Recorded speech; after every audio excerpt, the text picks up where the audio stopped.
जरूरत तो नहीं होनी चाहिए बहुत ज्यादा, फिर भी आप चाहें तो पूछ लीजिए।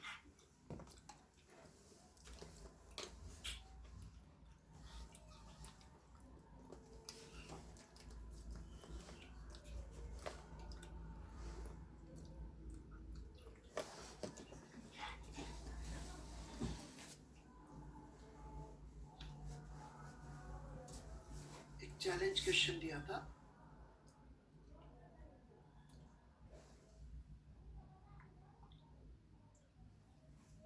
तो कई बच्चों ने कर लिया, दैट्स सो हैप्पी। पोस्ट करने को मना किया था, मुझे भी ऐसे ही याद है, फिर भी कुछ लोगों ने पोस्ट कर दिया है। तो हाँ, पोस्ट भी बड़ा सुंदर किया है, तो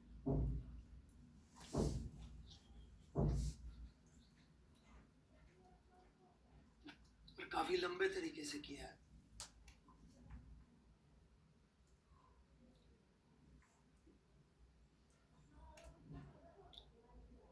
कुशाग्र सिंह सही है, लेकिन इस फर्स्ट इक्वेशन तक पहुंचने में आपने काफी खून बहाया है, राइट। ये सबसे क्रिटिकल चीज थी, वो आपने सही लिखी है। डेल्टा जेड बाय जेड जो होगा वो because of sigma S because of sigma Y, और ये नेगेटिव का साइन का यूज करके जोड़ लिया और फिर इनको कर लिया, मतलब परफेक्ट। इसके आगे से परफेक्ट सब लोग कॉपी कर सकते हैं इसके आगे से। और इस इक्वेशन तक पहुंचने का तरीका इनका बिल्कुल फॉलो मत करिएगा, बिल्कुल बकवास है, वो आप मेरा तरीका फॉलो करिए। वॉल्यूम एक्स वाई जेड होगी, लॉग वी लिख लीजिए, log of x plus log of y plus log of z, और इसको कर दीजिए डिफरेंशिएट।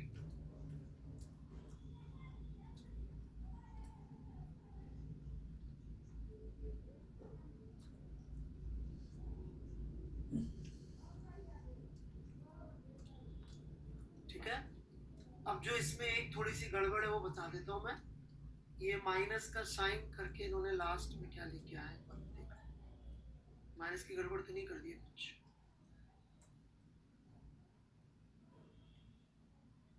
नहीं ठीक है, एक्चुअली वो P जो है ना वो प्रेशर है, तो थोड़ी सी माइनस की गड़बड़ एक तरह से तो है। अच्छा, अपन को बल्क मॉडुलस से रिलेट करना था, राइट। तो bulk modulus is minus dv by v upon p। नहीं सही आ रहा, सही आ रहा, ठीक है ठीक है। तो बल्क मॉडुलस अपना आ जाएगा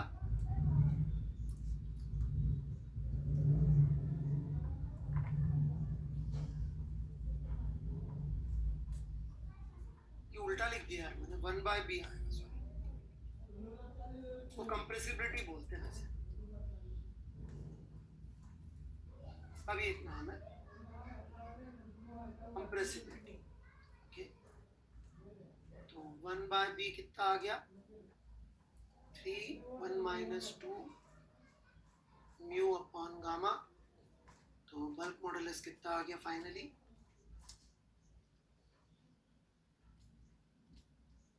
गामा अपॉन 3/1 ठीक है बेटा। यहाँ पे P का मतलब डेल्टा P है, प्रेशर में रखा हुआ है, एक्स्ट्रा प्रेशर में, इसका मतलब ठीक है।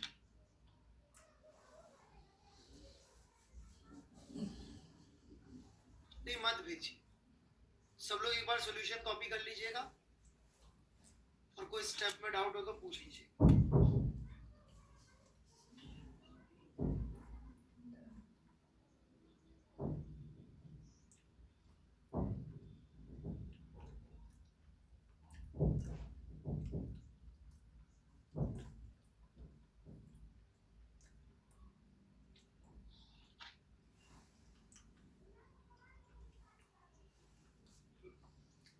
हाँ जी, प्रेशर में रखेंगे तो वॉल्यूम कम ही हो रहा होगा।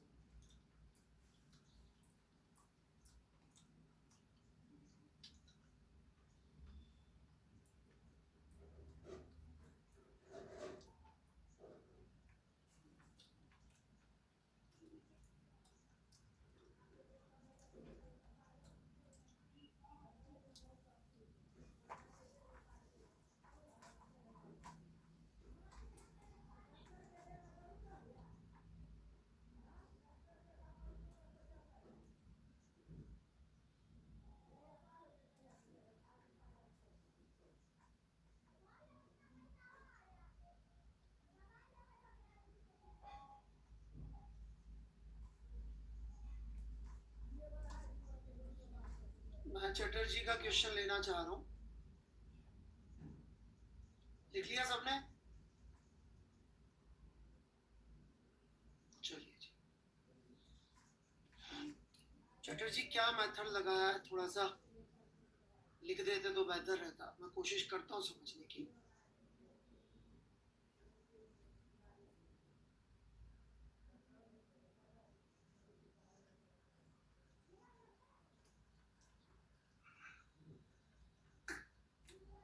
चैटर्जी तो आपने इवन नंबर ऑफ मिस्टेक कर दी ना भाई, ये मोमेंट ऑफ इनर्शिया होगा ही नहीं।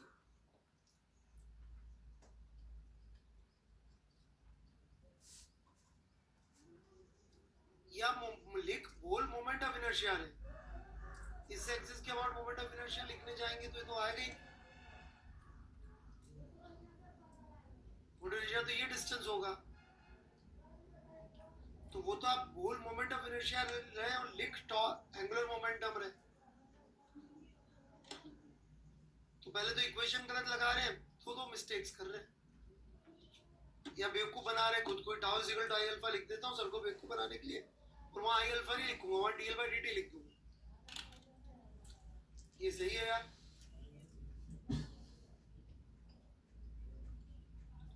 है भाई चटर्जी?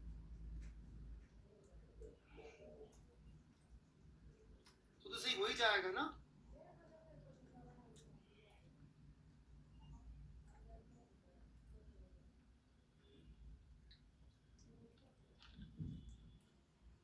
तुम खुद को भी ऐसे बेवकूफ बना लेते हो, सही आदमी है।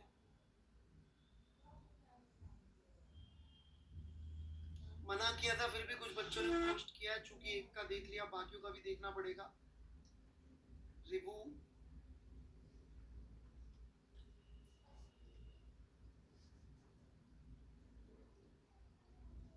काफी मजदूरी करी है बेटा यहां तक पहुंचने में, राइट? आपने देखा होगा मैं कितना एफर्टलेसली पहुंच गया था यहां तक। रिवू है कि नहीं भाई? बंदा खुद है ही नहीं। अच्छा है, बाकी तो सारा लॉजिक वैसा ही लग रहा है, सेम टू सेम है भाई रिवू जी।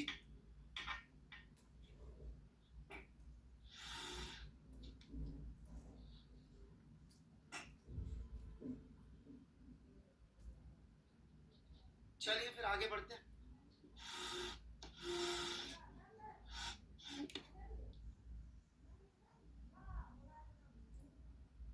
यादव साहब ने क्या डाल दिया? क्लास।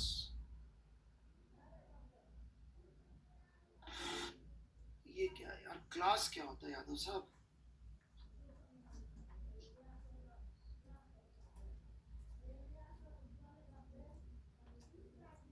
क्लास में कोई होमवर्क दिया था?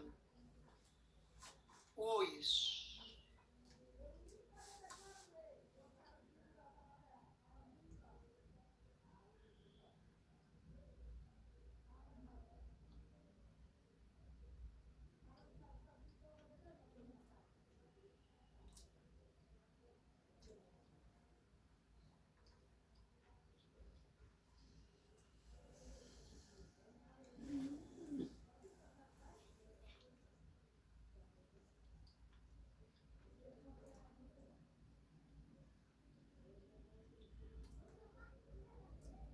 यार यादव साहब दिख नहीं रहा आपका काम का फोटो, बड़ा अजीब सा खींचते हैं आप। इसको मैं ले लेता हूँ। कोई डाउट्स है कुछ?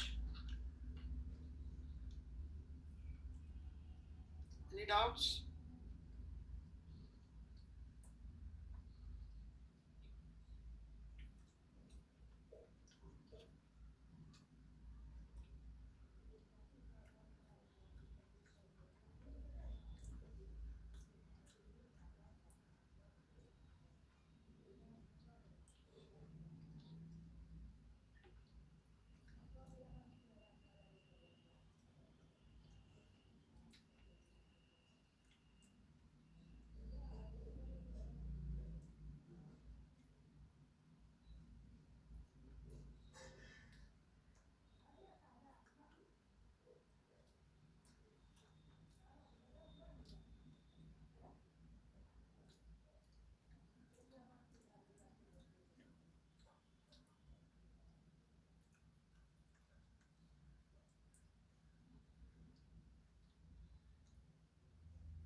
चलिए जी, कोई डाउट नहीं दिख रहा तो मैं शुरू करूं आगे।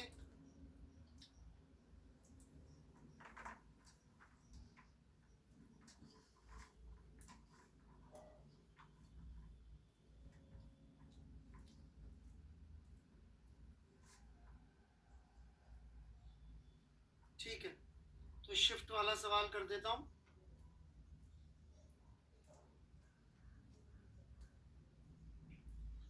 और फिर आगे बढ़ते हैं।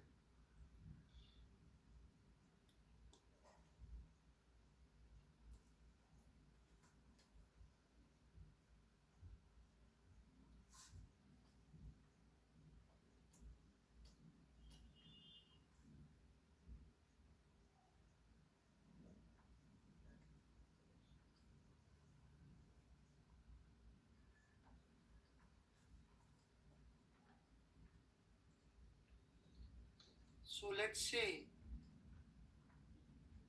ये अपनी पोजीशन से पता तो है नहीं कौन आगे बढ़ेगा। ये एक्स आगे बढ़ गया, ठीक है।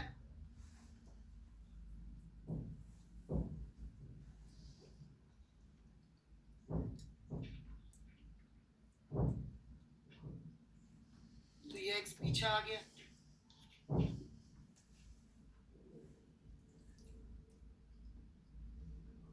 तो एक्स हमें निकालना है, तो इसकी इस टेम्परेचर पे लेंथ है L1 प्लस एक्स,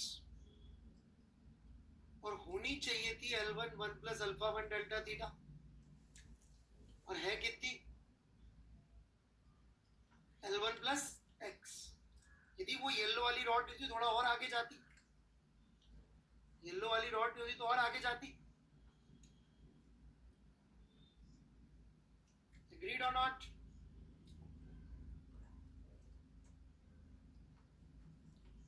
अब इसको किससे डिवाइड करना चाहिए? What should come in denominator?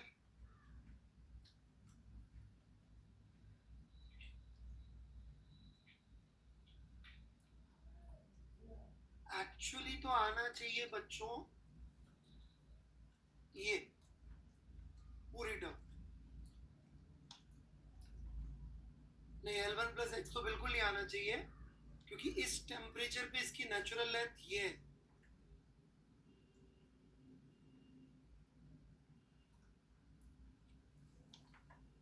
लेकिन हम लोग कैलकुलेशन इजी रखने के लिए डिवाइड कर रहे हैं L1 से। ये वाली टर्म जो है हम गायब कर दें।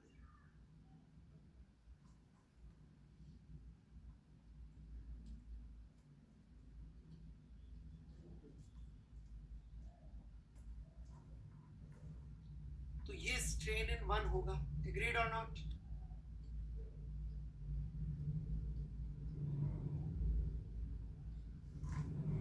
अब थोड़ा सा न्यूटन्स लॉ पे आ जाते हैं। इसमें भी इतना स्ट्रेन होगा तो इसमें स्ट्रेस होगा इतना,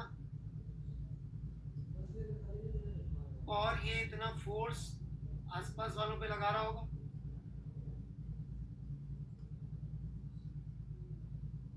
मतलब एसेंशियली ये इस फोर्स से इसको पुश कर रहा होगा, या येलो वाली रोड इसको इस फोर्स से पुश कर रही होगी। तो F1 must be equal to F2। लिख लें यहां तक।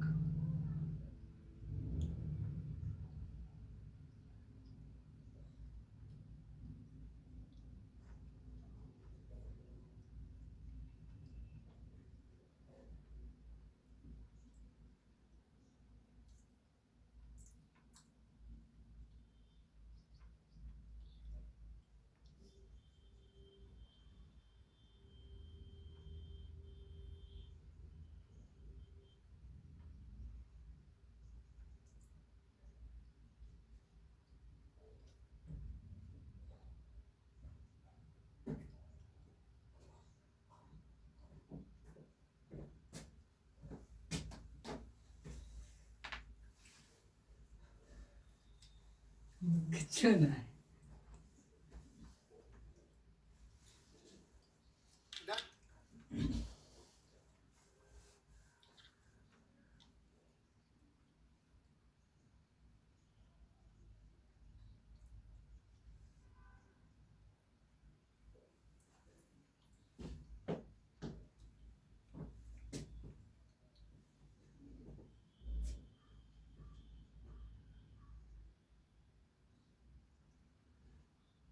इसके आगे थोड़ी सी मैथ्स करनी पड़ेगी, मेरे को थोड़ा आलस आता है करने में।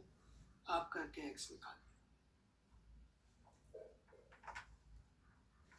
वैसे इतनी है नहीं, ये भी बता दूं, क्योंकि ये वाली टर्म इससे कट जाएगी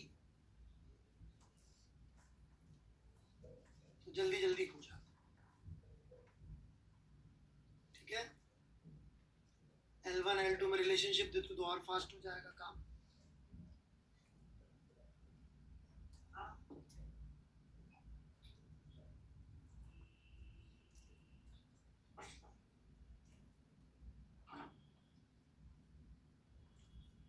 ठीक है,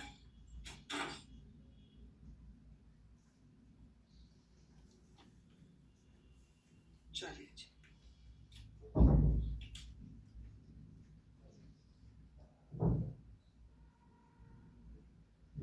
आगे बढ़े।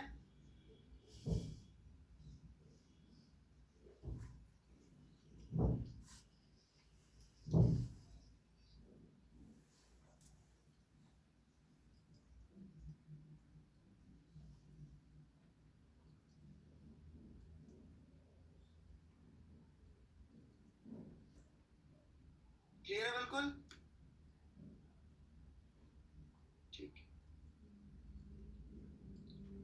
तो मुझे लगता है लीनियर एक्सपेंशन तो अब आप लोग हैंडल कर लेंगे।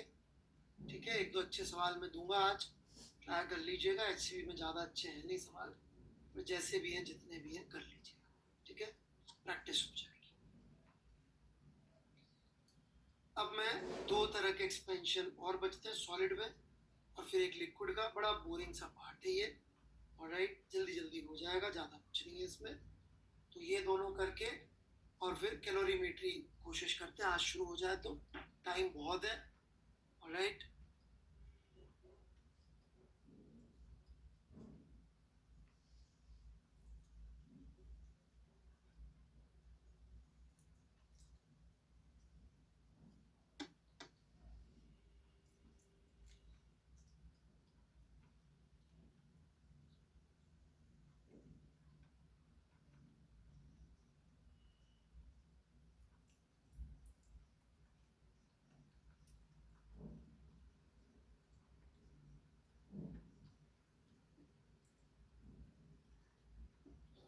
ठीक है,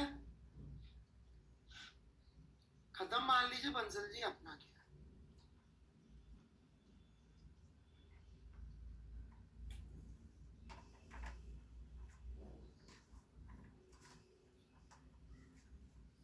रिजिड बॉडी की शीट जब आपसे हो जाए,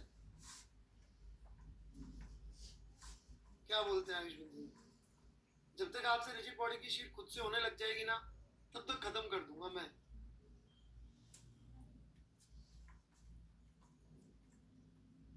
पहले 7 वाला दूं कि 5 वाला दूं नीरज जी? सीधे 7।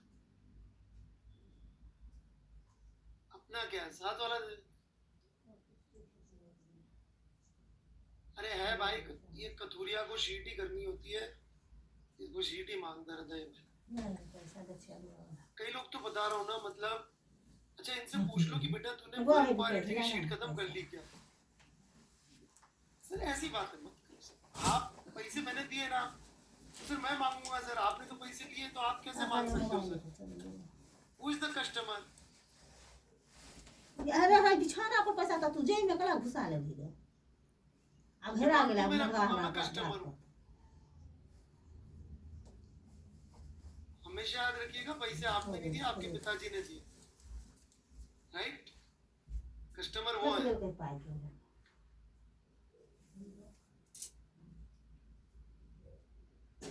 आप स्टूडेंट हो, स्टूडेंट ही रहो।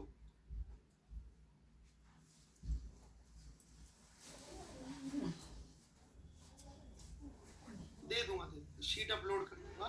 Thank you for reminding me, ऐसे ही मजाक कर रहा हूँ। एक्चुअली वो नाम देख के थोड़ा सा दिल में बुरा बुरा सा फील हो रहा था, राइट?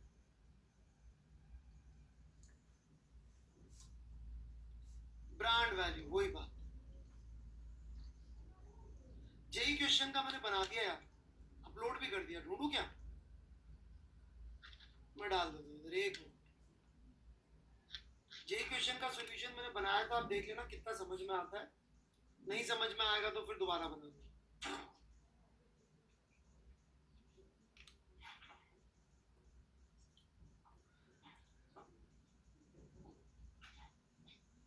एक कदुरिया जी, माफी चाहता हूँ, थोड़ा सा ब्रांड से क्या समझ रहे ना।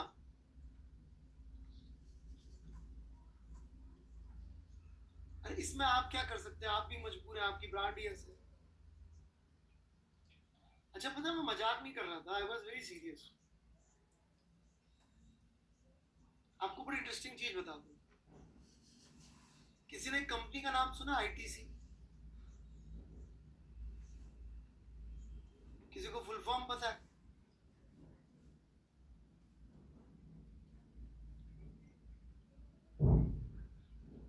इंडियन टोबैको कंपनी हिंदुस्तान में बिकने वाली 80% सिगरेट्स यही कंपनी बनाती है। ठीक है, सुनते जाओ सुनते जाओ। हार्ट के लिए सबसे अच्छा ऑयल जब हम बोलते हैं तो क्या नाम याद आता है? नहीं, brand brand Saffola. Very good. आपको पता है सफोला का ओनर कौन सी कंपनी है? आईटीसी।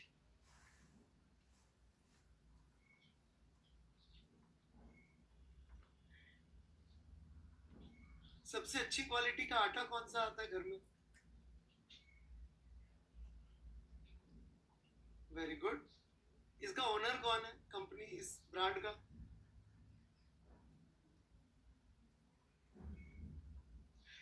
यदि आईटीसी अपने नाम से आटा बेचे तो कोई खरीदेगा?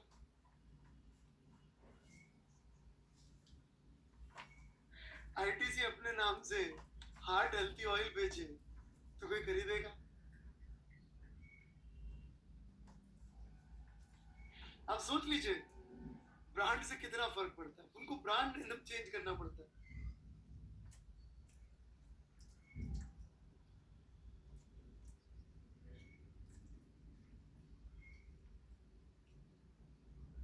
सिगरेट बेचने का पाप है वो।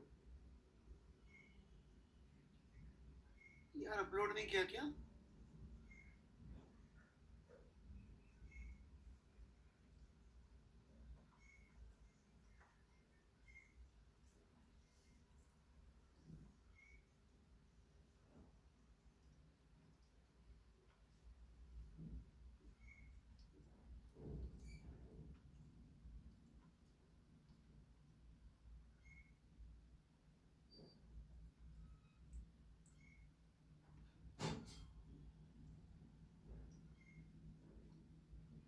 मुझे 1 मिनट लगेगा, मैं अपलोड करता हूँ, ठीक है? वो अपलोड ही नहीं होता, आई एम सॉरी, पता नहीं ऐसे कैसे।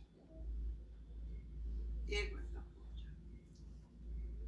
मैं यूट्यूब पे अपलोड कर दे रहा हूँ, फिर आपको उसका लिंक बता।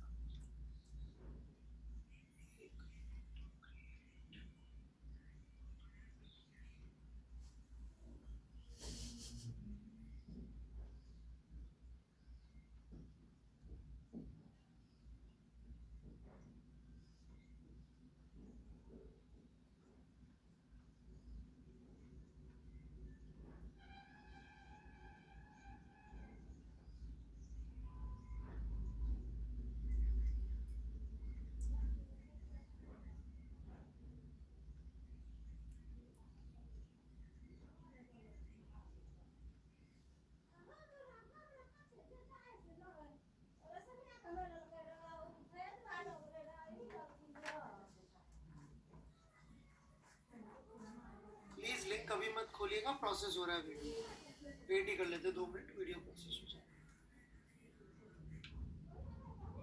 नहीं तो आप मुझे छोड़ के पहले मेरा वीडियो देखने लग जाएंगे। इतने बड़े वाले तो आप नहीं सकते।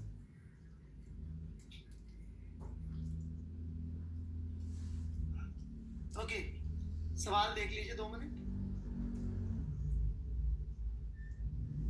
तो मैं वो जो एग्जाम्पल देता था ना, वो गलत नहीं देता था कि यदि विमल गुटखा वाले च्यवनप्राश बेचेंगे तो नहीं बिकेगा।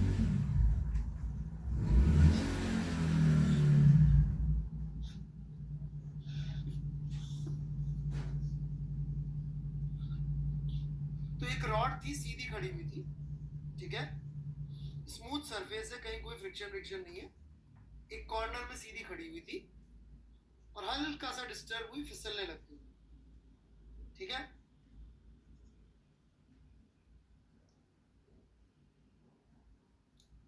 तो normal from wall as function of theta,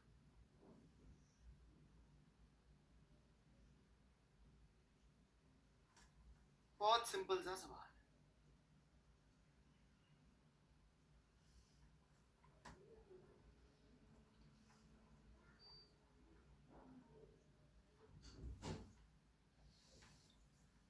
क्या करिएगा, 7 लेक्चर में कर लेंगे खत्म, रोज एक एक इक्वेशन बता देंगे।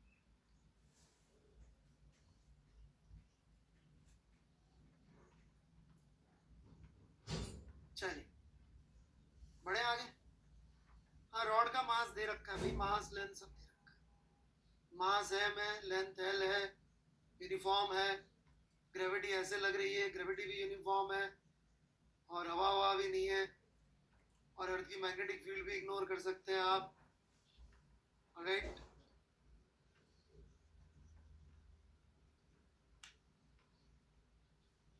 चलिए पढ़ाई करें आगे की।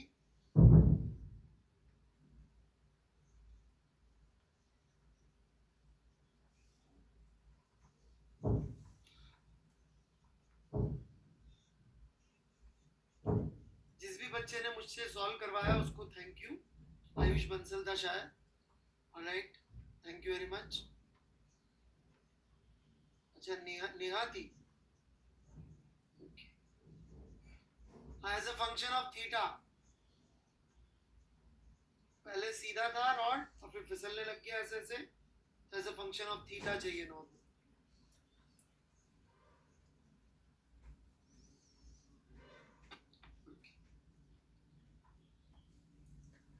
आगे बढ़ेंगे हम लोग,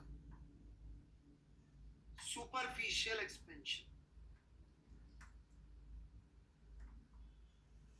नाम सुन के लगता है नकली है, बिल्कुल नकली नहीं है, असली है। यहाँ पे सुपरफिशियल का मतलब एरिया से, राइट, एरिया का एक्सपेंशन। तो आइडिया ये है कि हमारे पास से मान लीजिए कोई ऐसी बॉडी है, तो इसका एरिया कैसे एक्सपेंड होगा। तो देखिए उसका तरीका बड़ा सिंपल है, यदि एक डायमेंशन x से एक डायमेंशन y है, 2D में यदि हम लिखें तो ये तो रैंडम सी बॉडी है, परंतु यदि कोई रेक्टेंगुलर बॉडी होती तो उसका एरिया अपन ने लिख दिया होता A0, जो कि होता L1 into L2, राइट। और एरिया का एक्सपेंशन अपन लिखते A0 नया टेम्परेचर पे बीटा डेल्टा थीटा। आप बोलेंगे बीटा क्या भला है, बीटा एरिया के एक्सपेंशन का फॉर्मूला है, right. So this would be equal to L1 1 plus alpha 1 delta theta into L2 1 plus alpha 2 delta theta. परंतु इट सो हैपेंस कि alpha 1 and alpha 2 are equal.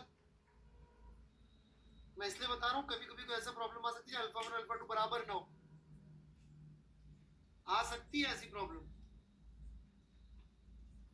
Okay, जैसे कि जो crystals होते हैं ना, क्रिस्टल्स,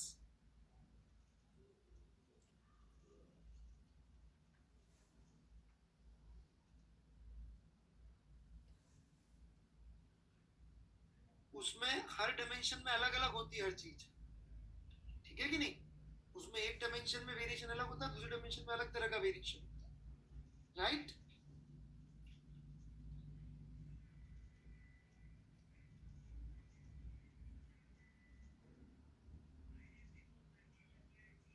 लेकिन अल्फा 1 अल्फा 2 इक्वल है, तो दिस बिकम्स A0, A0 तो कट जाएगा कि A0 इज L1 L2, यहां बन गया 1 प्लस बीटा डेल्टा थीटा इधर बन गया 1 प्लस अल्फा डेल्टा थीटा का square, so that is 1 plus alpha delta theta का square plus 2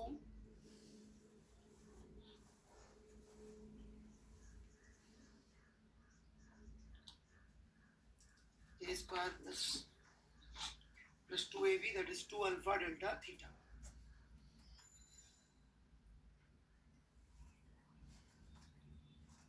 generally alpha delta theta का स्क्वायर बहुत छोटा आता है तो उसको हम इग्नोर कर देते हैं और बीटा की वैल्यू 2 अल्फा आ जाती है, ठीक है, क्योंकि अल्फा डेल्टा थीटा बहुत छोटा आता है। निरंजन मैनन जी, यदि आप लिखने में विश्वास रखेंगे तो बेहतर रहेगा, बाकी फिर आपकी जिंदगी है।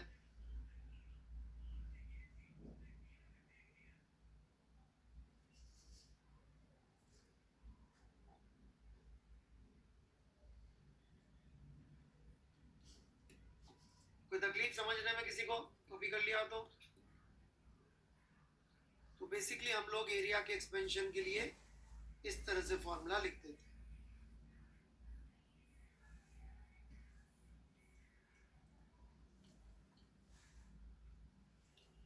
ठीक है, आगे बढ़े।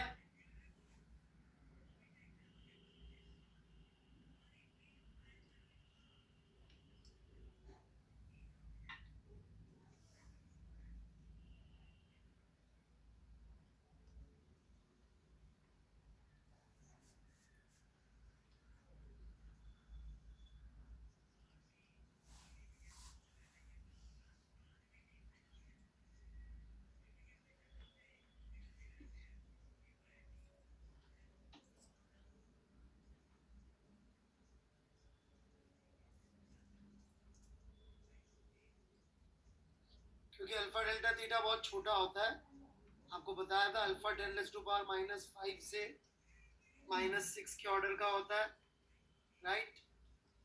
और delta theta practically 20, 25, 50 degree Celsius ले सकते हो आप, उससे ज़्यादा लोगे तो अल्फा कांस्टेंट ही नहीं रहता। ठीक है सर, मैं आपसे एनएलएम मेगा क्विज वाला डाउट कब पूछ लूँ? क्लास शुरू हुई थी तब आप कहाँ थे सिंगला जी? सच सच बताइएगा कितनी बजे आपने लॉग इन किया इस क्लास में? सौर आई हैव सेंट, किसको सेंड कर दिया बे?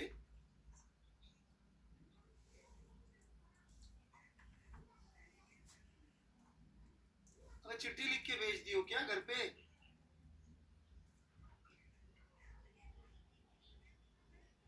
वही तो पूछ रहा हूँ, दोबारा डाल।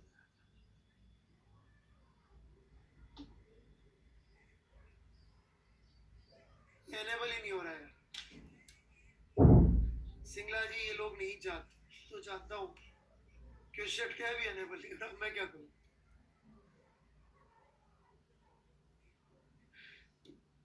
विश्वास करिए नहीं हो रहा है एनेबल।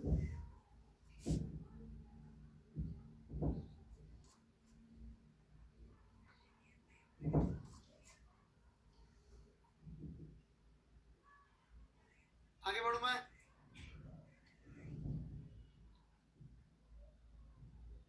सिंगला जी अगली क्लास में पूछ लेना, क्वेश्चन टैब लेक्चर के दौरान हो गया तो बता दूंगा, ठीक है ना?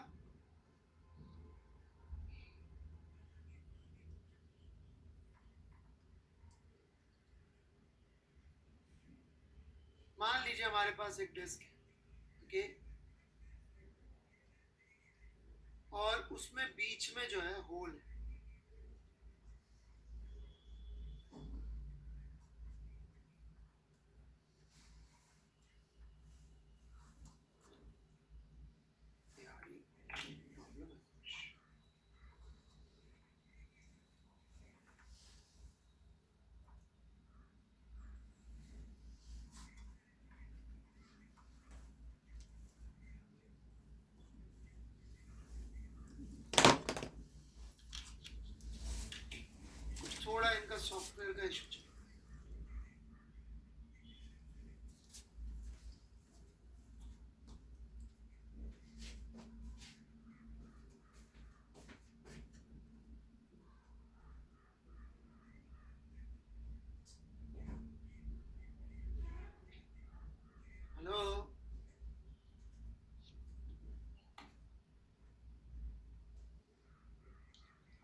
का भी ऑप्शन नहीं है, कहाँ गया?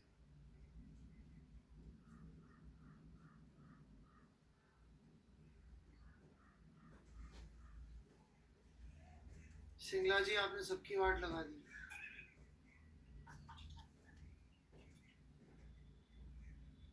मैं टेलीग्राम ग्रुप ओपन कर रहा हूँ, देखिए कुछ सुनाई दे रहा हो तो वहां पूछ लेना है।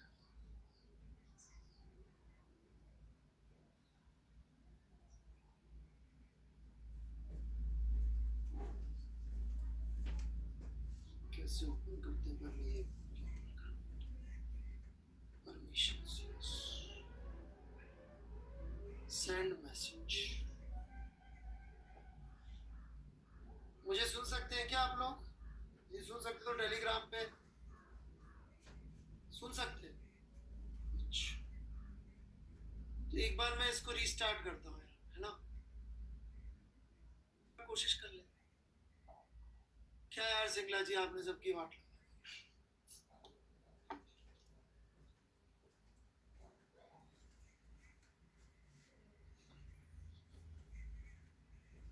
मतलब चलता ऐसे भी जाएगा। अरे मुझे नहीं दिख रहे मैसेज।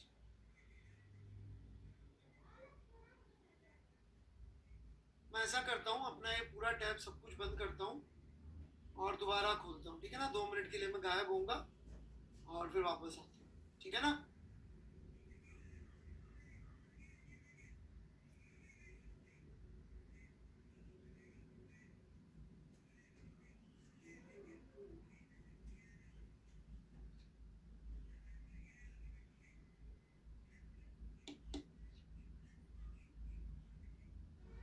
अरे यादव साहब आप भेज पा रहे, मुझे भी तो दिखना चाहिए ना कमेंट।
एक दूसरा जुगाड़ और है यार, मैं ट्राई करता हूँ।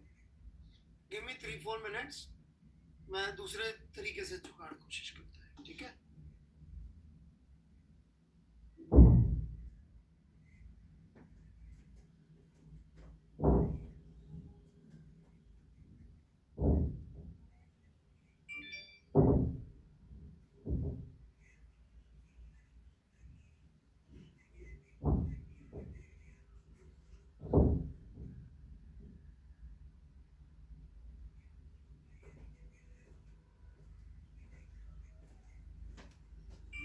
मुझे लग रहा है आप ठीक है सब, राइट?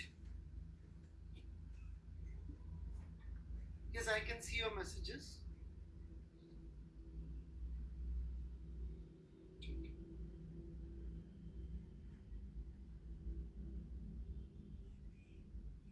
सबसे पहले मैं टेलीग्राम बंद कर दूँ।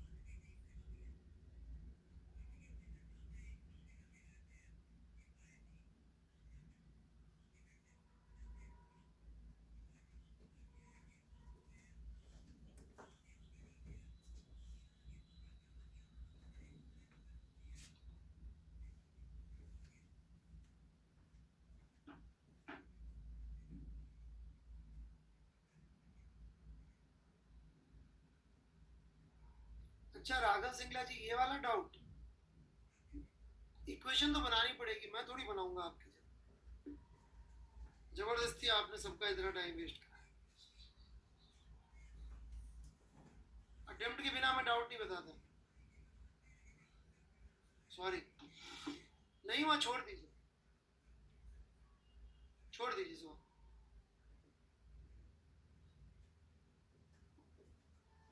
मुझे एक ट्राई तो दिखा दो, आपने 3 दिन ट्राई किया कि 3 साल? मुझे क्या मालूम, मेरे को एक अटेम्प्ट तो भेजो। 3 साल ट्राई कर लिया आपने, मैं नहीं चेंज कर रहा अपना स्टेटस।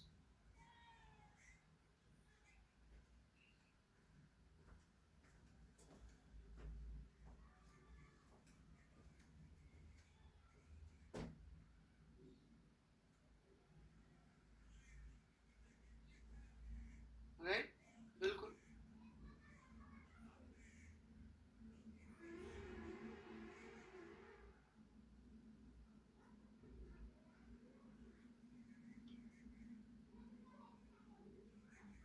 मैं बढ़ूं आगे, तो ये एक कैविटी है।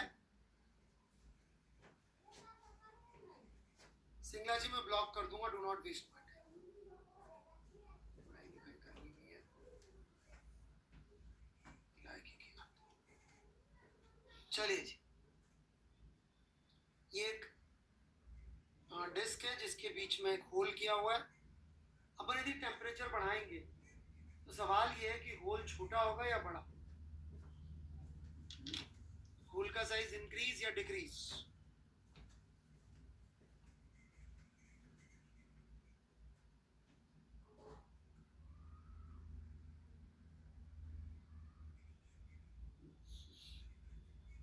टेम्परेचर बढ़ाएंगे तो सेम रहेगा। नियाज साहब, आपका लॉजिक मैं जरूर जानना चाहूंगा।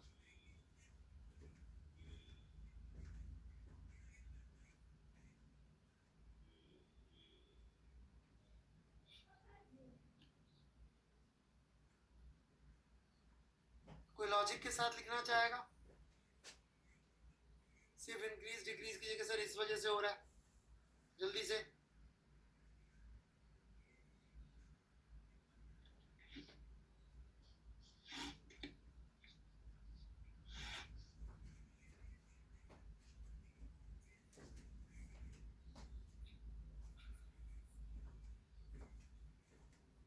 ओके, सेम रहने वाला बंदा।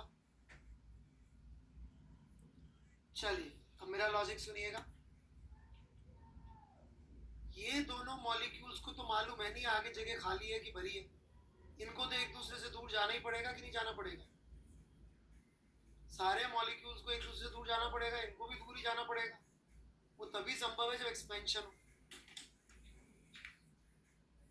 इनफैक्ट थोड़ी देर के लिए मान लीजिए, थोड़ी देर के लिए मान लीजिए कि ये भरा होता और अपन ने यहाँ पे पेन से लाइन खींची होती बस, तो वो लाइन बड़ी होती कि नहीं होती? क्योंकि इन अंदर वालों को थोड़ी मालूम है बाहर कोई है कि नहीं है, इनको तो सबको एक दूसरे से दूर जाना है। इनको तो सबको एक दूसरे से दूर ही जाना है। So that's why it would be thermal expansion, definitely. In fact, thermal expansion is like a photographic enlargement.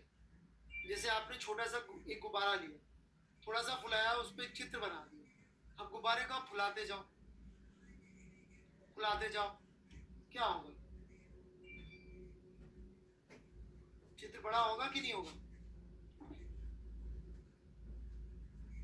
ऐसा तो नहीं चित्र में जो अपन ने आंखें बना रखी है, मान लीजिए अपन ने कैसा स्माइली सा फेस बनाया था,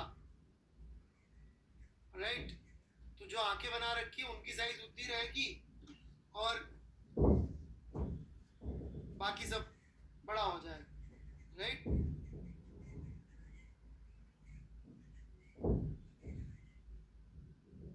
ऐसा तो नहीं होगा ना?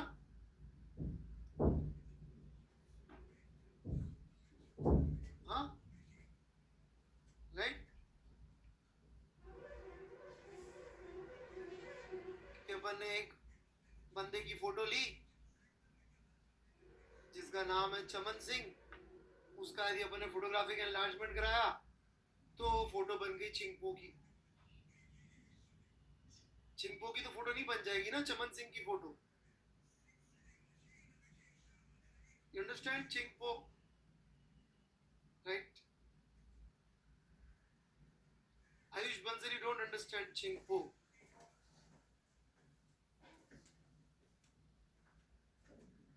थोड़ा दिमाग पे जोर डालो। चिंगपो नाम का आदमी आपको किधर मिलेगा? भारत देश से उत्तर में, दक्षिण में, पश्चिम में, पूरब में, मैं नाम नहीं है। करेक्ट?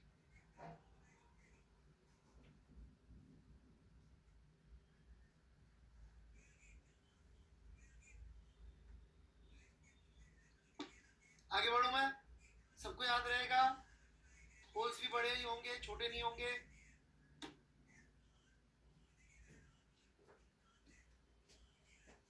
फोटोग्राफिक एनलार्जमेंट होता तो ये नहीं होता कि आंखें छोटी उतनी रह जाए, बाकी बॉडी बड़ी, चेहरा बड़ा हो जाता है। आंखें भी उसी प्रोपोर्शन में, सब कुछ उसी प्रोपोर्शन।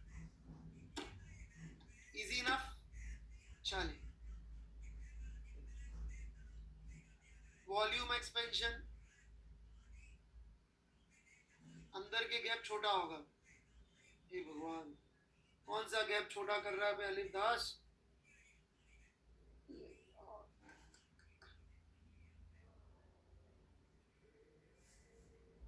कौन से अंदर के?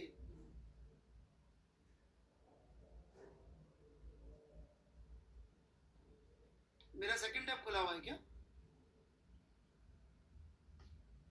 किसको लिख रहा है भाई?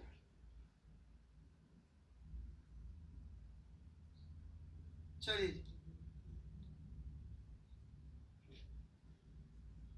अलिफ दास थोड़ा दोबारा सुन लेना, शायद समझ में आ जाए,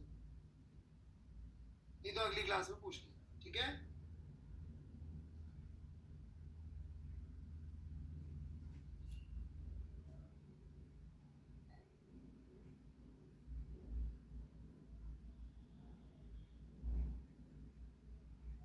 आगे बढ़े। वॉल्यूम एक्सपेंशन में टाइम नहीं वेस्ट करना चाहता, सीधे फॉर्मूला लिख रहा हूं। कैसे आया समझाने की भी इच्छा नहीं, खत्म हो गया, ठीक है?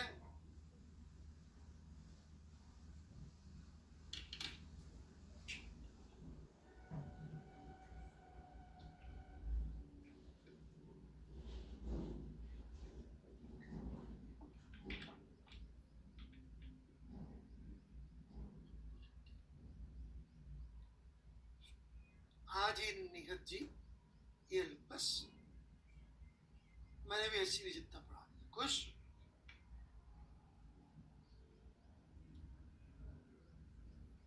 एक्चुअली गामा वगैरह कम यूज करते हैं, उसका रीजन अब समझ में आएगा।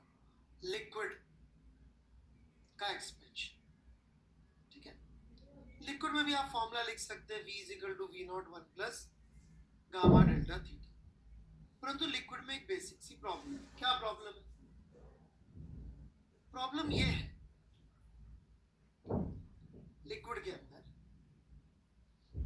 कि लिक्विड रखते हैं हम लोग वेसल में। ये मैंने एक मेटल का वेसल लिया, इससे मैंने एक लिक्विड पोर किया और लिक्विड पोर करके इसको गर्म करना शुरू किया।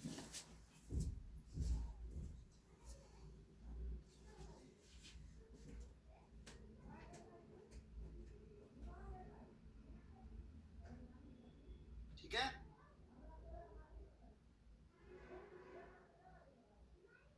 प्रैक्टिकली सोच के बताओ, पानी का लेवल जैसे ही गर्म करना शुरू करोगे, 2-4 मिनट बाद देखोगे तो बढ़ते हुए दिखना चाहिए कि गर्म पानी का लेवल घटते हुए दिखना चाहिए? ऑब्जर्वेशन।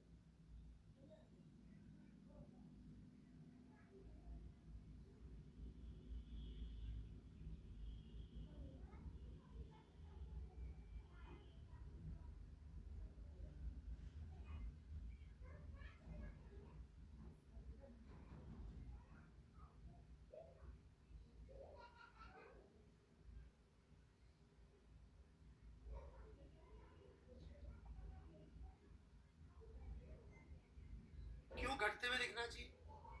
इस फॉर्मूले के हिसाब से तो एक्सपेंशन हो रहा हो।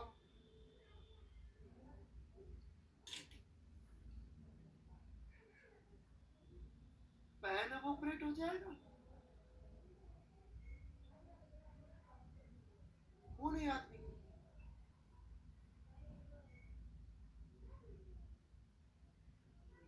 जाएगा।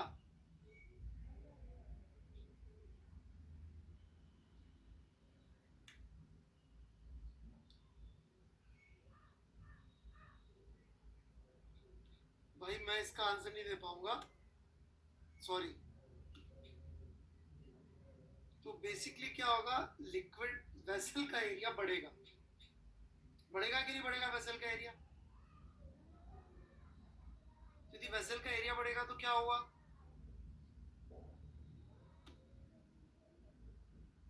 अरे यार ये फिर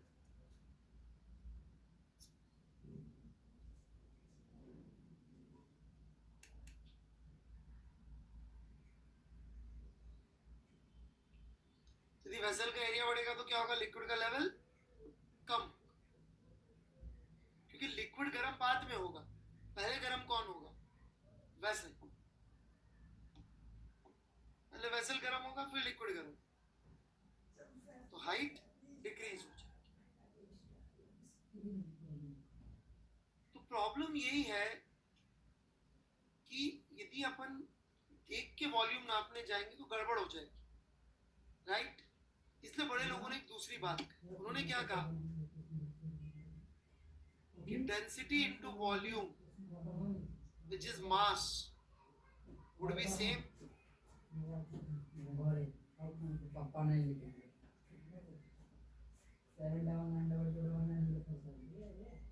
और डेंसिटी इनडायरेक्टली नापना बड़ा आसान काम है।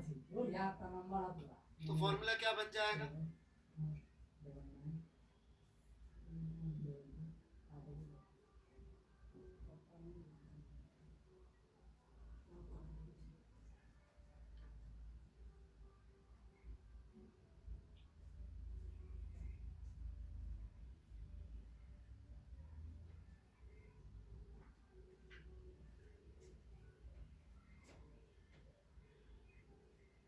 ये बन जाएगा डेंसिटी का फॉर्मूला। इसको नापने के मैं आपको एक दो जुगाड़ सिखा देता हूँ, and we are done with this chapter. छोटे छोटे चैप्टर है ये, आप देख सकते हैं वर्मा जी ने 4 लाइनें खर्च करी, 2 पैराग्राफ में चैप्टर खत्म किया ही, 2 पैराग्राफ।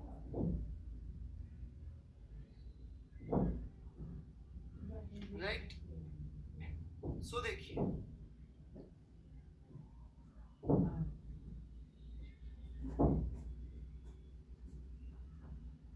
ये एक वेसल है, इसमें अपन ने लिक्विड भरा, फिर अपन ने क्या किया, इसमें एक सॉलिड लिया और इस सॉलिड को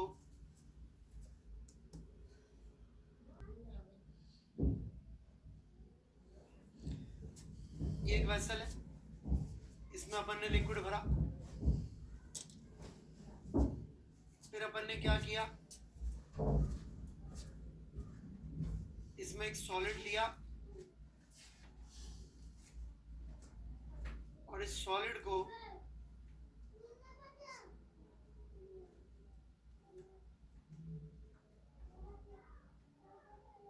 एक ब्लॉक से बांध के टांग दिया। राइट?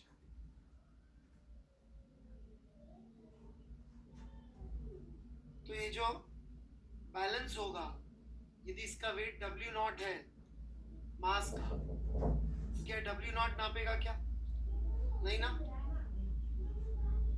ये जो वेट दिखाएगा वो होगा W0 माइनस बॉयंसी। बॉयंसी का फोर्स कितना लग रहा होगा, डेंसिटी ऑफ लिक्विड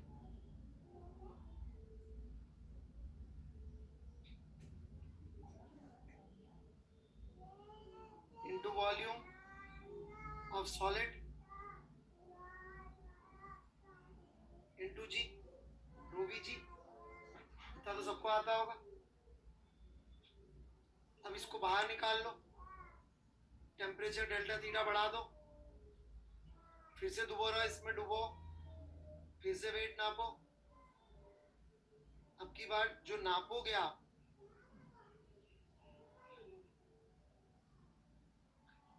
अपन ने बाहर निकाल लिया ताकि सॉलिड की वॉल्यूम में कोई चेंज ना हो। खास ये आएगा,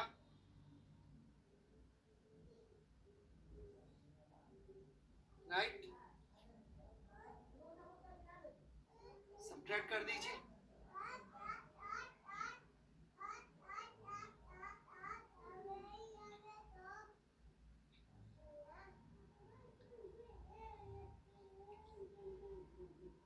इसमें से सब्ट्रैक्ट करेंगे, W1 minus W2,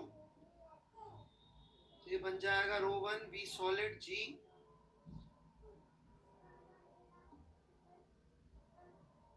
1 by 1 plus gamma delta theta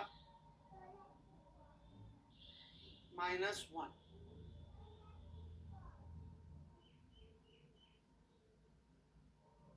right. इसमें से आप देख सकते हैं गामा के अलावा बाकी हर चीज मेजरेबल है।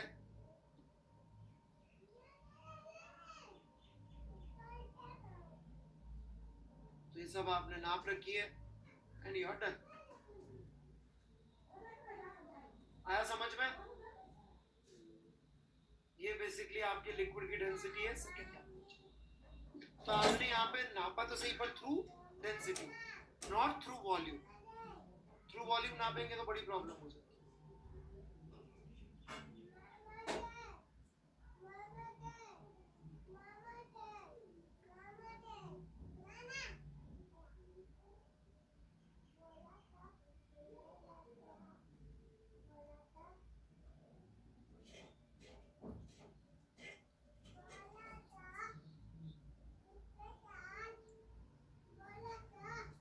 कतुरे जी डाउनलोड कर लीजिएगा सर।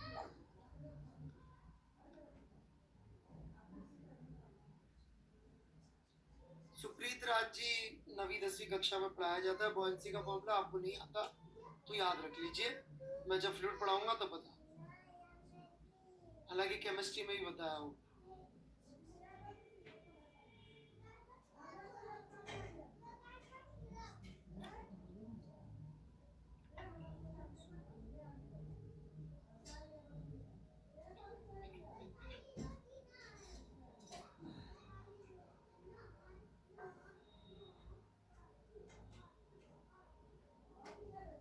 बढ़े आगे।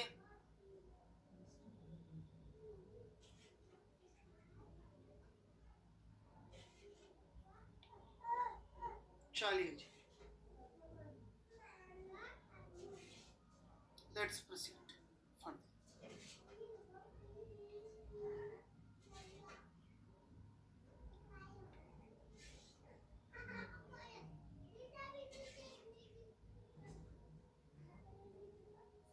आगे बढ़ता हूं मैं।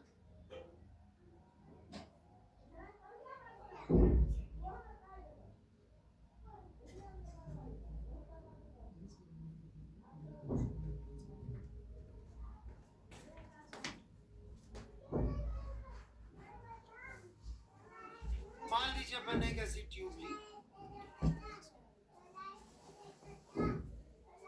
पैरेलल कनेक्टेड ट्यूब,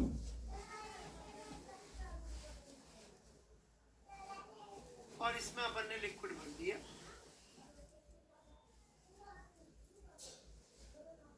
और दोनों लिक्विड की सेम लिक्विड भरा है, राइट।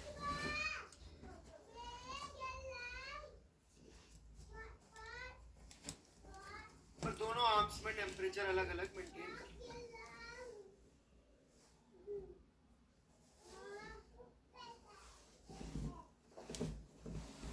इस आर्म में टेम्परेचर मेंटेन है θ1, और इस तरफ हाइट हमने नापी तो आ रही है h1। इस आर्म में टेम्परेचर है मेंटेन θ2, और हाइट नापी तो आ रही है h2। ठीक है। यहाँ बॉटम पे यदि अपन प्रेशर नापेंगे तो ये होगा ρ1 Hg1, और इस बॉटम पे प्रेशर नापेंगे यहाँ पे तो प्रेशर होगा ρ2 GH2। दोनों इक्वल होने चाहिए।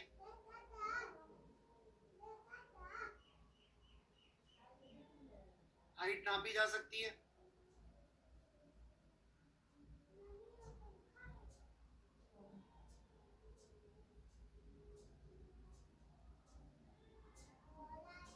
only unknown is gamma. Problem solved.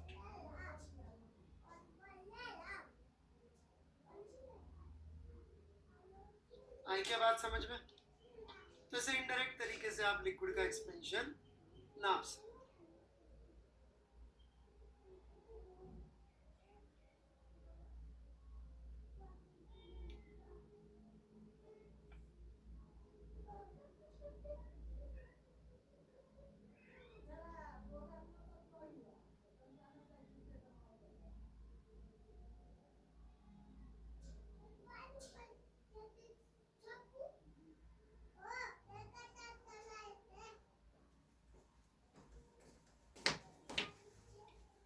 आगे बढ़े।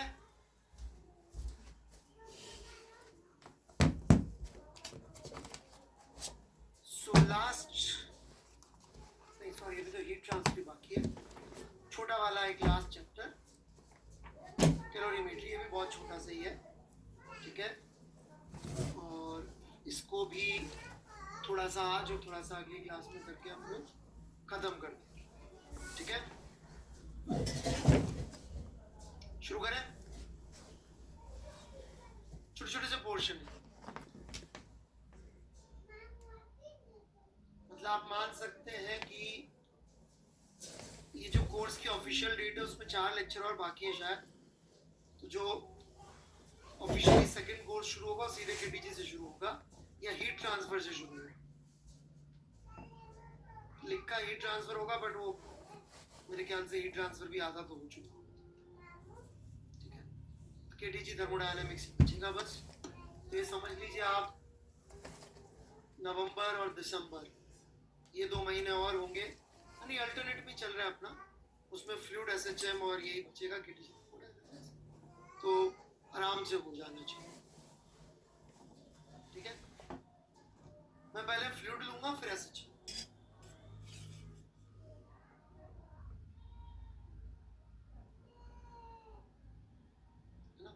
वेव हम लोग 12th में लेते हैं, वेव ऑप्टिक्स के साथ 3 chapter, wave sound wave optics और मतलब वेव साउंड और ग्रेविटेशन।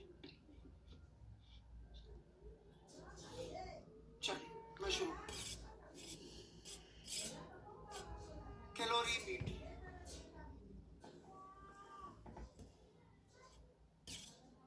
ये महाफर्जी चैप्टर है। Kalpesh Kature, what is row 1? Density in this part of the liquid. यहाँ पे अपन ने जहाँ टेम्परेचर θ1 मेंटेन करके रखा है,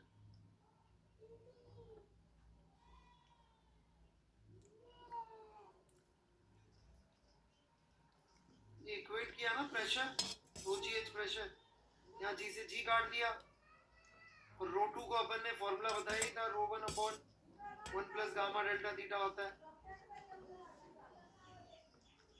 हाँ जी, सरफेस टेंशन और विस्कोसिटी फ्लूइड कोएफिशिएंट। चलिए कैलोरीमेट्री, तो कैलोरीमेट्री में हम लोग एक टर्म की बात करते हैं बार बार, हीट, राइट। अब ये हीट क्या भला होती है? हीट का एक टेक्निकल मीनिंग है और एक मीनिंग वो है जो रोजमर्रा की भाषा में यूज होता है, राइट। रोजमर्रा की भाषा में अपन ऐसा बोल देते हैं कि इस बॉडी में हीट ज्यादा है, राइट, और यहाँ से अपन ने इसको मतलब बेसिकली हीट कंटेंट की बात करते हैं, which is not correct. Heat is energy transferred due to temperature difference। जैसे एच.सी. वर्मा जी की भाषा पढ़ के मैं सुना हूँ, राइट। ये चैप्टर इतना फर्जी वाला मतलब इजी वाला है कि मैं इसमें आपको बिल्कुल किताब से ही सब चीजें कराने वाला हूँ, पहले ही बता दूँ, राइट। तो मैं आपको यदि एच.सी. वर्मा से पढ़ के सुनाऊँ जो हीट की डेफिनेशन वर्मा जी देते हैं, right? Energy being transferred between two bodies or between adjacent parts of a body as a result of temperature difference is called heat. So let me give you an example. Right? कितने लोगों को कभी ना कभी तमाचा पड़ा है गाल पे? चैप्टर 25। तो तमाचा खाने के बाद गाल गर्म हो गया होगा।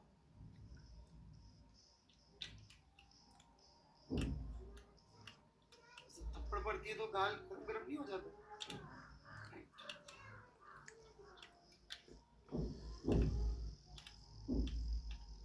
तो जो गाल गरम गरम हो जाता है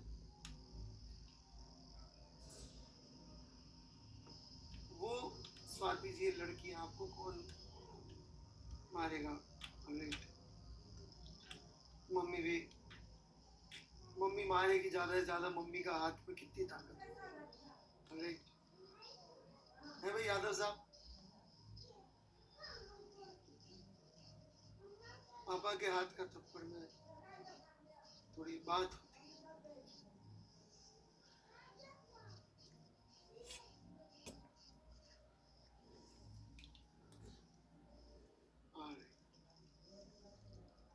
बढ़े आगे। तो जो प्रोसेस है, जब थप्पड़ मारी और गाल गर्म हो गया, इस प्रोसेस में हीट इन्वॉल्व है कि नहीं?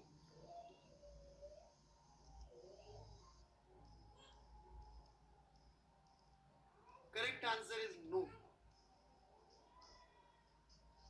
हॉट हेड जरूर इन्वॉल्व। थप्पड़ मारने वाले का भेजा गर्म था, हाथ थोड़ी गर्म था यार।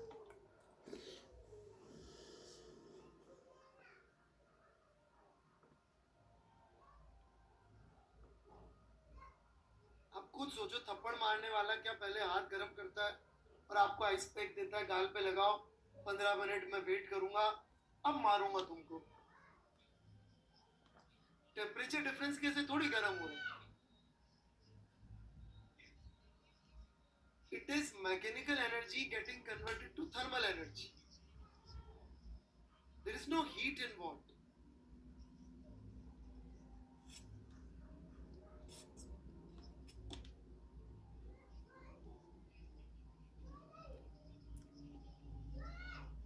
हाँ, गाल पे थप्पड़ पड़ने के बाद जो बाकी का इलाका गर्म होता है, that may be heat, क्योंकि यहाँ ब्लड गर्म हो गया, वो गर्म गर्म ब्लड फ्लो होकर जा रहा है, वो हीट। या जैसे अपन ऐसे ऐसे करते हैं, सर्दी आ रही है अभी, तो इसमें हीट नहीं है involve. Heat is energy in transit to temperature difference. हाँ, यहां से ब्लड फ्लो की जब बाकी के हाथ में जाएगा, that may be heat. Heat is energy transferred due to temperature difference.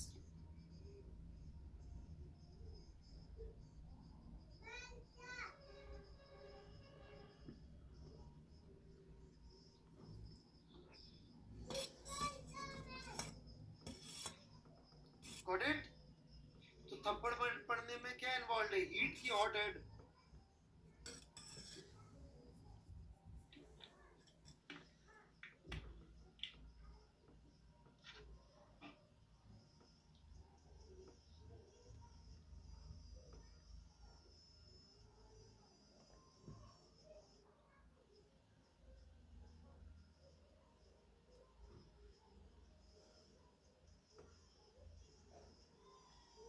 Chatterjee कुछ पढ़ाना चाह रहे हैं, अंकुश जी बताइए साहब,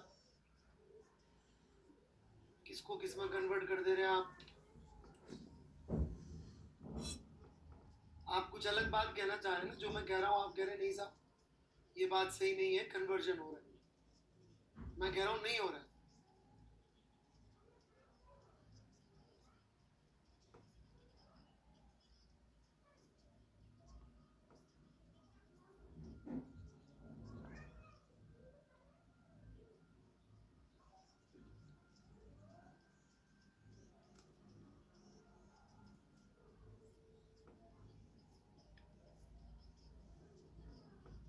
बढ़े आगे। बेटा जो भी ये नाम लिख के आया था, बाकी बच्चे डिस्टर्ब हो रहे हैं इसलिए ब्लॉक किया है। आप मुझे जितनी चाहे गाली दे सकते हैं, ढेला फर्क नहीं पड़ता मेरे को। राइट, मेरे एटीट्यूड को लेके मेरा बॉस भी यही कहते थे, सारे बॉस, 2 ही बॉस हुए हैं अभी तक, दोनों बॉस यही कहते थे कि बहुत ही खराब एटीट्यूड है इस आदमी का। हाँ, जब काम होता था तो जरूर बुला लेते थे, जब भी कोई कॉम्प्लिकेटेड काम होता था तो मुझे बुला लेते थे, बाकी एटीट्यूड को लेकर तो यही कहते थे। राइट, इनफैक्ट एटीट्यूड को लेके तो मुझे वो बहुत अच्छी पिक्चर तो नहीं है, 3 इडियट्स का लास्ट वाला सीन याद आता है। Right, one of the last वाला, नौकरी वाला, कि साहब मैं एटीट्यूड रख लेता हूँ, आप नौकरी रख लो।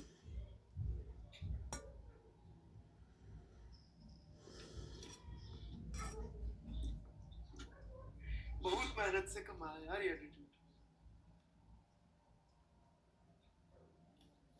Right,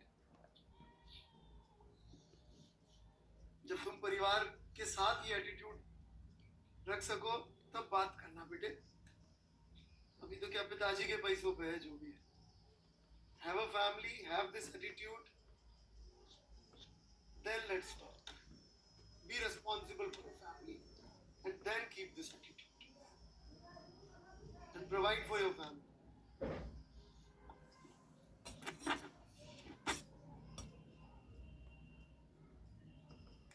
And extended family.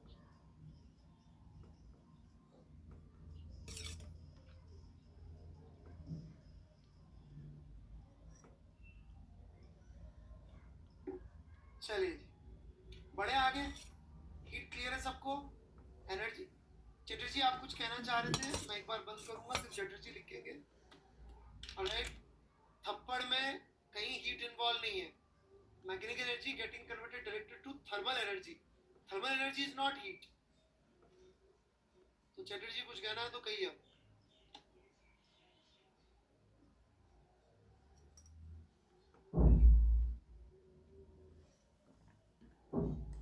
Chatterjee,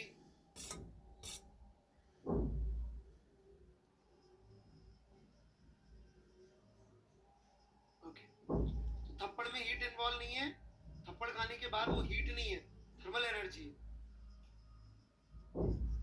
थप्पड़ मारने से पहले वो मैकेनिकल एनर्जी थी।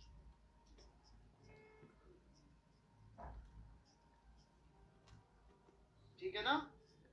क्लियर बिल्कुल?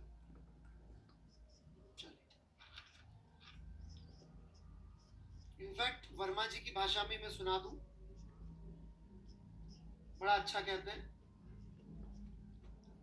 फिर मैंने जो बेस्ट लाइन पढ़ी थी वही बता दूंगा। It is energy in transit whenever temperature difference exists. Right? Temperature difference कैसे एनर्जी ट्रांसफर, ये वही दूंगा। क्या एनर्जी इन ट्रांजिट। मैंने जो बेस्ट लाइन सुनी थी हीट को लेके वो ये थी, heat is a verb not a noun. Heat क्रिया है, संज्ञा नहीं। संज्ञा समझते हैं आप? जैसे मैंने बोला घोड़ा दौड़ता है, तो घोड़ा क्या हुआ? संज्ञा। दौड़ता है क्या हुआ? क्रिया। तो हीट एक क्रिया है, संज्ञा नहीं। एनर्जी इन ट्रांजिट मतलब इस क्रिया को हम लोग हीट बोलते हैं। ठीक है, चलिए।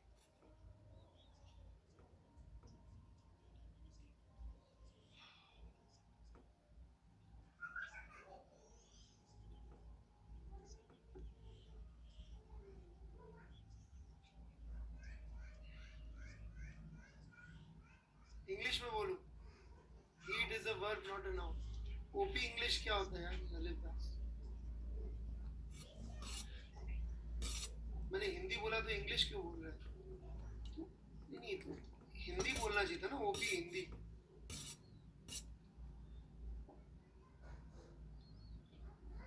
चलिए, आई हैव नो आइडिया।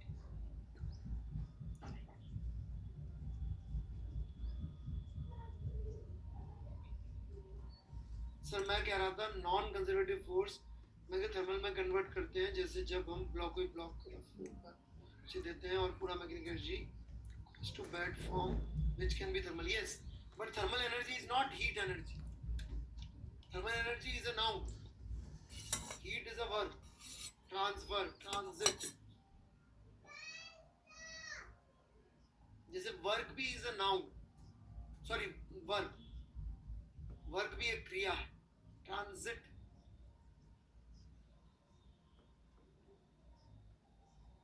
ठीक है? तो thermal energy is not same as heat. ये थोड़ा सा आपको समझना पड़ेगा.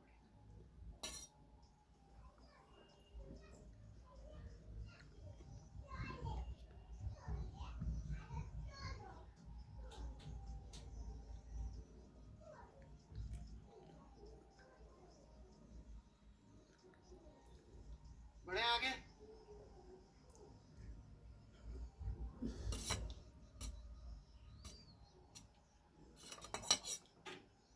चलिए जी, आगे बढ़ते हैं. तो पहले जमाने में लोग ऐसा सोचते थे कि थर्मल एनर्जी या हीट जो भी होती है, ऑलराइट, वो एक सर्वव्याप्त भगवान की तरह का फ्लूइड होता है, कैलोरी. और इसका मेजरमेंट उन्होंने माना था कि 1 ग्राम पानी को 14.5 से 15.5 डिग्री सेल्सियस तक एक एटमॉस्फेरिक प्रेशर पे टेम्परेचर बढ़ाने के लिए जो हीट चाहिए होगी उसे 1 कैलोरी करेंगे. इनफैक्ट यहीं से आपका फॉर्मूला आता है स्पेसिफिक हीट, जहां पे स्पेसिफिक हीट क्या हो जाएगी. स्पेसिफिक हीट के लिए हम कहते हैं भाई, या स्पेसिफिक कैपेसिटी भी कहते हैं कभी कभी, हीट रिक्वायर्ड पर यूनिट अमाउंट पर यूनिट टेम्परेचर रेज है. 1 डिग्री टेम्परेचर बढ़ाने के लिए 1 यूनिट मास के लिए जितनी हीट चाहिए होती है, that is known as specific heat, या कभी कभी इसको स्पेसिफिक हीट कैपेसिटी भी कह देते हैं.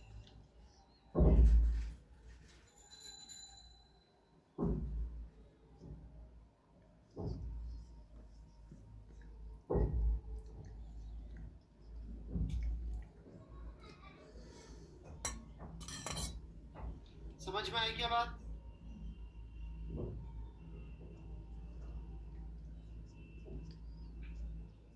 तो यदि कोई ऐसे लिख के दे दे आपको जूल में कि भाई 4200 जूल पर किलोग्राम केल्विन, तो यूनिट से भी आप समझ सकते हैं कि वो स्पेसिफिक हीट की ही बात करता है. ठीक है? क्योंकि एक और टर्म आती है जिसको कभी कभी यूज करते हैं, that is heat capacity. Heat capacity होती है ऑब्जेक्ट्स की, और स्पेसिफिक हीट होती है मटेरियल की.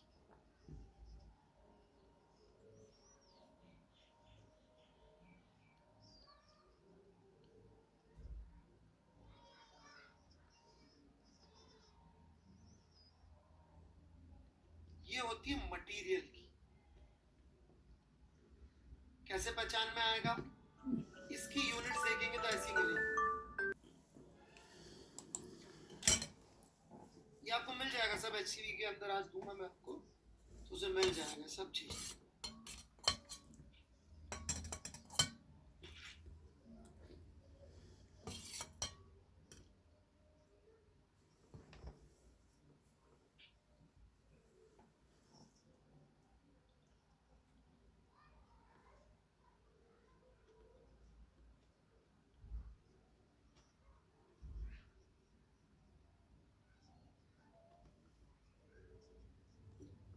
ठीक है? तो इसलिए हमेशा बहुत ध्यान से यूनिट्स पढ़नी चाहिए. नाम में हो सकता है कभी कभी कंफ्यूजन हो जाए, यूनिट्स में कभी कंफ्यूजन नहीं. Always read units very carefully when dealing with specific heat and heat capacity. ठीक है? आगे बढ़े.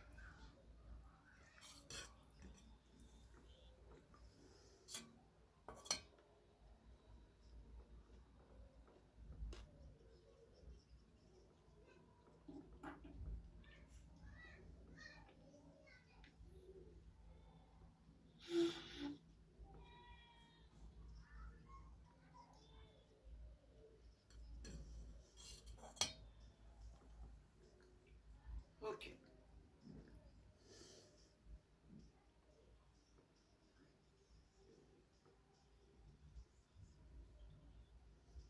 एक और टर्म है जो यहाँ पे बच्चों को परेशान करने के लोगों ने बना दी है, वाटर इक्विवेलेंट,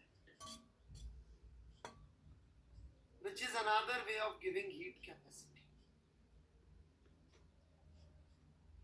किसका होगा ये हीट कैपेसिटी? है तो बॉडी का कि मटेरियल का?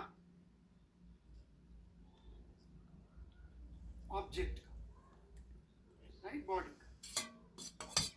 जैसे हमने बोल दिया इस बॉडी का वाटर इक्विवेलेंट है 100 ग्राम, ठीक है, ऐसा हमने बोल दिया इस ऑब्जेक्ट का वाटर इक्विवेलेंट इज 100 ग्राम। यदि मैंने ऐसा बोल दिया कि इसका वाटर इक्विवेलेंट इज 100 ग्राम, तो मैं एसेंशियली क्या कह रहा हूं? मैं ये कह रहा हूं कि इस बॉडी की हीट कैपेसिटी 100 ग्राम वाटर के बराबर है, मतलब कि 0.1 kilogram multiply by specific heat of water. ठीक है क्या?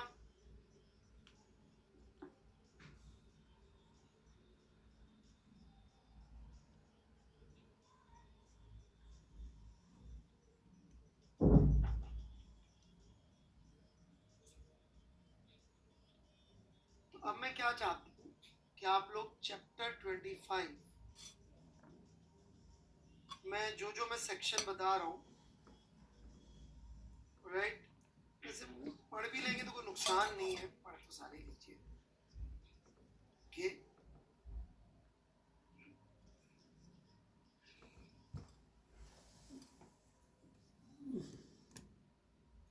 तो chapter 25 of HCV with all worked out,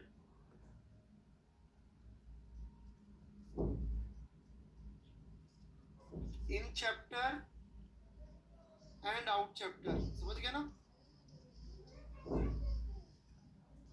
ये सब आपको कॉपी करना है। 6 बाहर है, 4 अंदर है, 10 सॉल्व एग्जाम्पल है टोटल, सब समझ में आ जाए, ठीक है। फिर भी मैं एक लास्ट छोटी चीज और बता देता हूं, आपका काम हो जाएगा। एक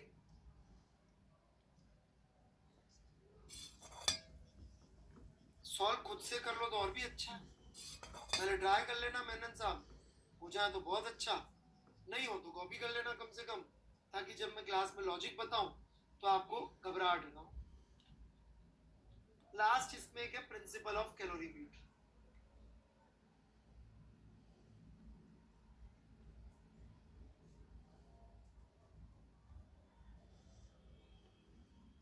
ये क्या कहता है प्रिंसिपल ऑफ कैलोरीमेट्री? कि भाई in isolated system heat given is equal to heat receive. सही बात है, आइसोलेटेड सिस्टम में एक ऑब्जेक्ट या एक बॉडी के पार्ट ने जितनी हीट दी है, दूसरे ने बची हुई ने उतनी रिसीव करी होगी, क्योंकि बाहर से तो कोई हीट आ नहीं रही। तो इस पे बेस आपको बहुत सारे सवाल मिल जाएंगे, जहाँ हीट गिवन होगी m1 s1 डेल्टा थीटा 1, और दूसरी तरफ यदि एक एक ऑब्जेक्ट है तो वो इसके बराबर, ये 2 हैं तो वो दूसरा एक और ऑब्जेक्ट का है, इधर भी है तो इधर भी है। समझ में आई क्या बात? इसमें कुछ समझाने का है नहीं मेरे पास। फिर एक और चीज यहाँ पे आएगी, मैकेनिकल इक्विवेलेंट ऑफ हीट। ये मैं पढ़ा नहीं रहा हूँ, ये सब अगली क्लास में कवर करूंगा, राइट। अब ये क्या है mechanical equivalent of heat?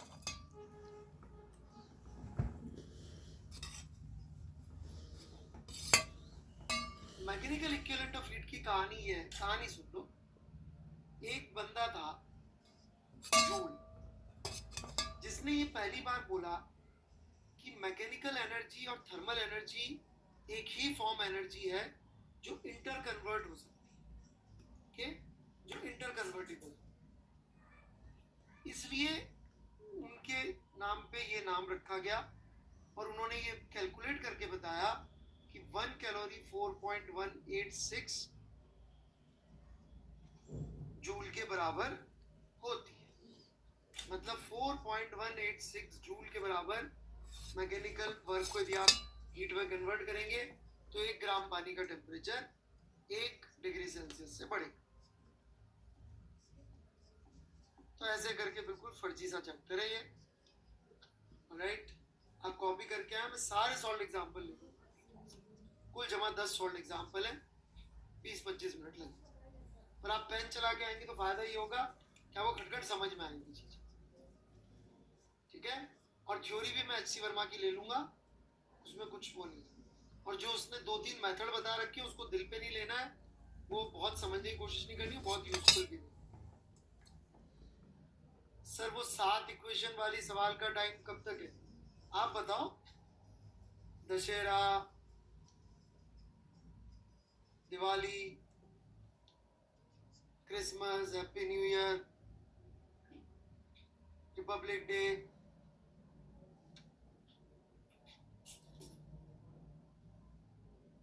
Independence Day, Sankrant भी आती है बीच में। हाँ जी कतूरिया जी बोलिए। मतलब नाराज तो हो ही सकता हूँ, फालतू बात करेंगे तो। आपके पास पूछने की फ्रीडम है, मेरे पास नाराज होने की फ्रीडम है। मैंने सारी सच वो वर्ड बताए जो वो सब बोले जो एग्जिस्ट करते हैं। दशहरा रख लेते, 7 दिन दशहरा।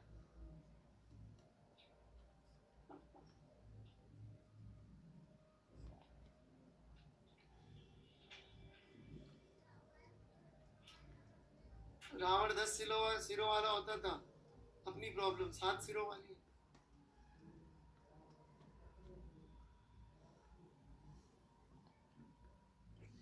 अरे यार कतूरिया जल्दी बोलना है। नहीं दास जी, मतलब माँ दुर्गा की वैसे तो होती है, बट हमारे यहाँ अष्टमी को जो कुछ होती है, क्या होता है, बंगाल जैसा नहीं होता दास जी।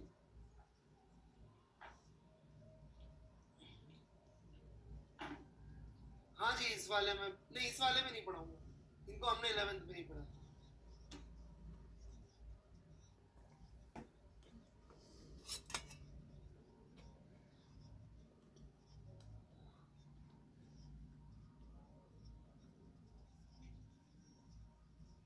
चलिए जी बाय बाय।